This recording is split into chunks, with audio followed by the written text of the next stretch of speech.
అరుణ్ గారు జాయిన్ అయ్యారు. అరుణ్ గారు, మేడం, ఒక వ్యక్తి పరువుకి ఈ స్థాయిలో భంగం కలిగించే వ్యక్తిగా ఓపెన్ గా అన్ని కేసులు ఉన్నాయని చెప్పడం, ఎఫ్ఐఆర్ విషయాన్ని మాట్లాడడం, అసలు ఆయన ఫోర్జరీ చేశారు అనడం, ఇవన్నిటిని ఎలా న్యాయపరంగా ఎలా ముందుకు వెళ్ళొచ్చు ఈ విషయంలో?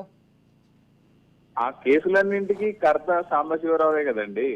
ప్రపంచంలో ఎవరు మర్చిపోయినా ఆ కేసులు పెట్టించింది సాంబశివరావు కాబట్టి ఆయన అలర్ట్ గా ఉన్నాడు ఆ కేసుల గురించి.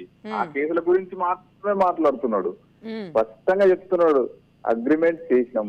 అగ్రిమెంట్ చేసింది నువ్వెవరు చెప్పడం? కంప్లైంట్ లో శ్రీధర్ రావు గారే చెప్పిండ్రు, నేనే అగ్రిమెంట్ చేసిన 600 గజాలకి.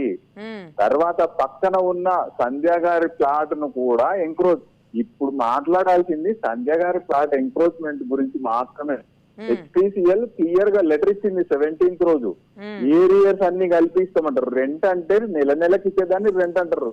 తనే చెప్తున్నాడు కదా, ఆర్టీజీఎస్ ద్వారా శ్రీధర్ గారికి 3,75,000 రూపాయలు ప్రతి నెల హెచ్పిసిఎల్ చెల్లిస్తుంది. మరి హెచ్పిసిఎల్ చెల్లిస్తున్నప్పుడు నువ్వెవరు?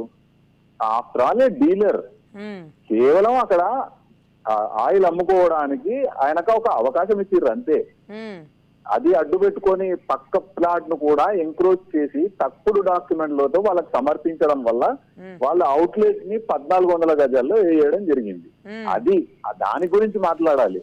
నాకు ఈ రోజు వాదనలు కూడా విచిత్రంగా ఉన్నాయి. వాళ్ళ అడ్వకేట్ వాదనలు, మాకు బాట పోతుంది, మేము ఇబ్బంది అవుతుంది, 4 ఏళ్ల నుంచి ఉన్నాం అంటే. పక్క ప్లాట్ సంధ్య గారిది కాబట్టి సరిపోయింది.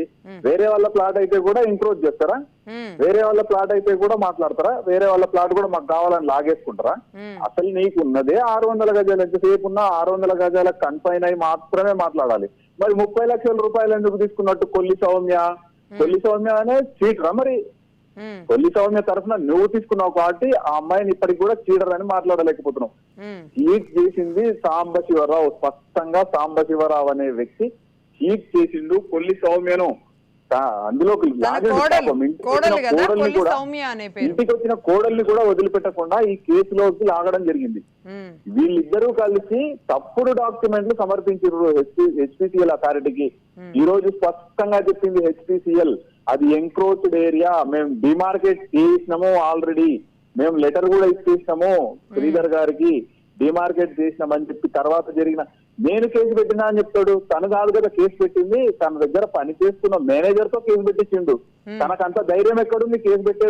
శ్రీధర్ గారి మీద కేసు పెట్టే ధైర్యము దమ్ము సాంబశివరావుకి ఎక్కడిది? జరిగిన మోసాలన్నీ కూడా ప్రపంచానికి తెలిసిన సందర్భంలో ఆయన మీద పెట్టిన 30-40 తప్పుడు కేసులు కూడా సాంబశివరావే పెట్టిండని క్లియర్ గా అర్థమైన తర్వాత సాంబశివరావు పోలీస్ స్టేషన్ కి వచ్చి కేసు పెట్టిండా? ఒకవేళ ఆయన మీద కంప్లైంట్ ఉంటే పోలీసులు ఏ విధంగా వదిలిపెడతారు ఆయనను? వదిలిపెట్టే ముచ్చటనే లేదు. ఇది పట్టదగ్గ నేరం కాబట్టి ఆయనను అప్పుడే అరెస్ట్ చేసి ఉండాలి. ఆయన రాలేదు, పోలీస్ స్టేషన్ కు రాలేదు. ఆయన దగ్గర పనిచేస్తున్న ఇక్కడ కూడా కుతంత్రం ఉంది. అట్టడుగు బడుగు బలహీన వర్గాలకు చెందిన వ్యక్తితో నాకు కేసు పెట్టించడం జరిగింది. అది కూడా కేసు కులంతో వివక్షతతో పెట్టిండు అని చెప్పి చేసే దుర్మార్గం చేస్తే ఎవరండి? ఎవరు? ఈయన మెయిన్ కూడా ఎఫ్ఐఆర్ పెట్టా అంటున్నారు కదా, అవతల వ్యక్తి ఎవరు? దీనికి సంబంధం లేని వ్యక్తి పెట్టడం జరిగింది. అది ఎఫ్ఐఆర్ అయింది అంటే అది వాళ్ళ మీద ప్రెషర్ పెట్టి ఏదో జరిగిపోతుంది. అసలు వాళ్ళకి మేము అదే అడిగినాం.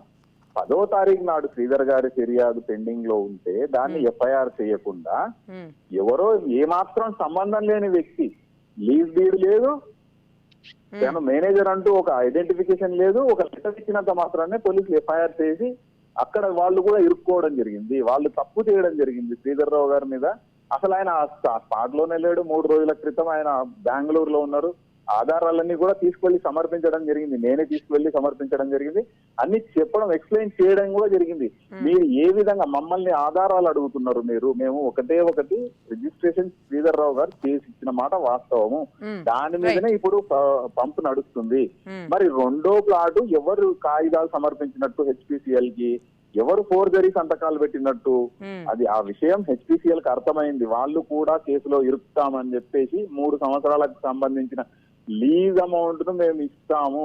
3 లక్షల రూపాయల 75,000 కాదు ఆ ప్లాట్ కి, కేవలం 1,50,000 రూపాయలు ఇస్తామని బార్గెనింగ్ స్టార్ట్ చేయడం జరిగింది. అంటే మోసం, ఇక్కడ కూడా మళ్ళీ మోసం. హెచ్పిసిఎల్ ను వాడుకొని కూడా హెచ్పిసిఎల్ అసలు అధికారులకు అరుణ్ కుమార్ గారు మీరు ఒక అడ్వకేట్ గా నైతికమా అనైతికమా అది కూడా చూడాలి మనం. ఓకే, అడ్వకేట్ గా మీరు ఇలాంటి కేసెస్ చాలా చూసుంటారు. ఇది ఇప్పుడున్న సైట్లో ఇప్పుడున్న పెట్రోల్ బంక్ ఆ ప్లేస్ వీళ్ళంతా కూడా దాదాపుగా 75 కోట్ల రూపాయల విలువ చేసే ల్యాండ్ అది. దాన్ని కేవలం 3,50,000 రూపాయలకి ఇచ్చేలాంటి పరిస్థితులు అసలు ఎక్కడైనా హైదరాబాద్లో ఉన్నాయా? 30 ఏళ్ల లీజ్ అండి అది కూడా. 30 ఏళ్ల లీజ్, 30 ఏళ్ల పాటు లీజ్ ఇచ్చిన వ్యక్తి మళ్ళీ అడగడానికి కూడా అవకాశం లేనటువంటి లీజ్ అది.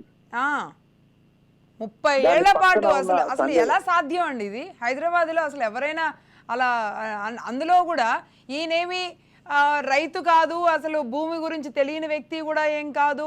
ఎందుకంటే ఈయనకి దాదాపుగా 40,000 కోట్ల ఆస్తులకు సంబంధించి అనేక రాష్ట్రాల్లో ఆయనకి అన్ని బిజినెస్లు ఉన్న వ్యక్తి.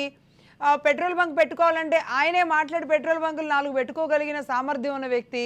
అంత బ్లైండ్గా అయితే దాని మీద సంతకం చేయరు కదా. హెచ్పిసిఎలే ఒప్పుకుంటుందండి. హెచ్పిసిఎలే దాన్ని డిమార్కెట్ చేయడం జరిగింది ఆల్రెడీ.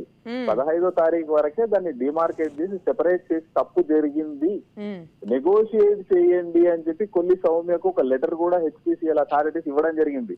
వీలైతే నెగోషియేట్ చేసి లీజ్ తీసుకునే అవకాశం ఉంటే ప్రయత్నం చేయండి అంటే లేదనే కదా అర్థం. వాళ్ళతో ఉన్న డాక్యుమెంట్లు తప్పుడు డాక్యుమెంట్లు సాంబశివరావు సమర్పించిండు, పక్క ప్లాట్ది సంధ్య గారిది అనేది క్రిస్టల్ క్లియర్.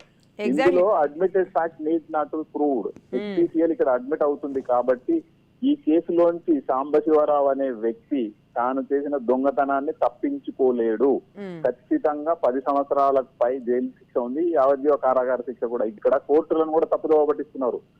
శ్రీధర్ అంత దమ్ము ధైర్యం ఉంటే ఈ రోజు దాఖలు చేసిన రిట్ పిటిషన్ లో శ్రీధర్ గారి పేరు ఎందుకు పెట్టలేదు, సంధ్య గారి పేరు ఎందుకు పెట్టలేదు? కేవలం అధికారుల మీద మాత్రమే ఎలాంటి కోయర్సివ్ స్టెప్స్ తీసుకోలే రాదు అని చెప్పేసి తప్పుడు కేసు, ఏ విధంగా కేసు విత్ ఫాల్స్ ప్రెజెంటేషన్. అయితే ఇక్కడ నాకు ఒక డౌట్ అండి. ఇప్పుడు సాంబశివరావు గారి మీద రేపు ఇప్పుడు మీరు అన్నట్లుగా కోర్టు శిక్షలు కానీ ఇదంతా సాంబశివరావు గారి మీద పడుతుందా? ఈ పెట్రోల్ బంక్ ఆయన కోడలు సౌమ్య పేరు మీద ఉంది కాబట్టి, అంటే తనకేమీ తెలియకపోవచ్చు ఇందులో, తన మీద పడుతుందా? కంట్రిబ్యూటర్స్ నెగ్లిజెన్సీ అది. ఆ అమ్మాయి సంతకం పెట్టి ఆ అమ్మాయి ఇరుక్కుంది, ఖచ్చితంగా ఇద్దరు బాధ్యులు అవుతారు.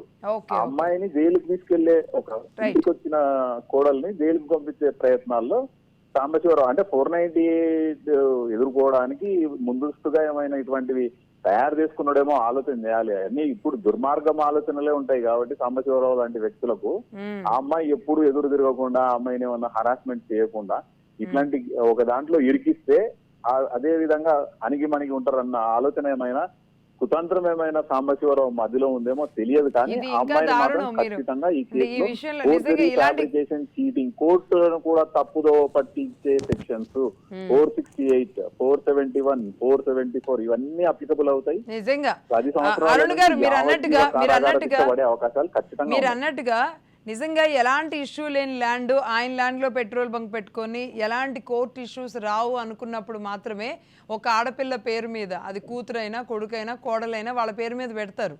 అలా కాకుండా ఇది డెఫినెట్గా అంటే ఒక దొడ్డిదారిలో తెచ్చుకునేదే, దొంగతనంగా తెచ్చుకునేదే, ఇది కుట్ర జరిగేదే, దీని మీద రేపు ఎప్పుడైనా సరే ఇబ్బంది కలిగించే అంశం అని తెలిసినప్పుడు కూడా పాపం ఆ అమ్మాయిని మధ్యలో బలి చేయడం మాత్రం దారుణం. అందుకే పదే ఆ పేరు కూడా మనం పలకలేకపోతున్నాం.